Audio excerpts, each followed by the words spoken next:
खुलुमबाय बयखौबो आङो मोनसे बावगारना दंमोन आरो दै नोंथांमोना जे रायजो राजाफोरा जे हेल्प मदद सापर्टआव दिनै नबजित नार्जारिया जे मोनसे लेभेलनिफ्राय मोनसे लेभेलाव देरहानो हाबाय बिथांखौ जे आरोबाव फिन जे बिथांखौ हेल्प नांगोन जे नोंथांमोननि सापर्टजों जे हेल्पजों जे बिथाङा आरोबाव देरहानो हायो जे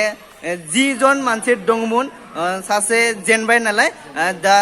सा 9 जन जाबाय जे बे सा 9 जनाव जे जानोखि दाखालिबाव जे भोटनि थाखाय जे जादोंमोन जे बे समावनो जे आरोबाव फिन भोटा जागोन जानोखि फैबाय थादों सनिबार 9 जे मोनाबिलिनि हरनि 9 रिंगानिफ्राय फुंबिलिनि समबाराव 9 रिंगा फुंबिलिनिसिम थागोन आरोना नोंथांमोना दाखालि जेरैबायदि होदोंमोन एरैबायदिनो बिथांखौ जे भोट होयो मानो होनोब्ला जोंनिनो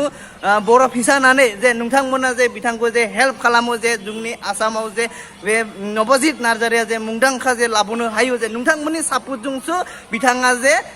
जोंनि बर'नि रायजो राजाखौ जे बिथाङा जे नाम खामायनो हागोन नालाय नोंथांमोना बिनिखाय नोंथांमोनखौ जे आं खावलायदों आरो नालाय जानोखि बिथाङा मोनसे लेभेलसिम मोनसे देरहानो हाबाय जानोखि टप लेभेलनिसिम जे जानोखि फाइनेलसिम जे नोंथांमोना जे बिथांखौ सापर्ट खालामो बे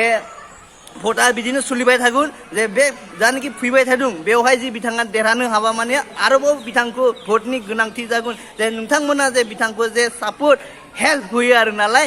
नोंथांमोनखौ आङो बेखौनो खावलायबाय गोजोन्थों जय बर' हारिनि जय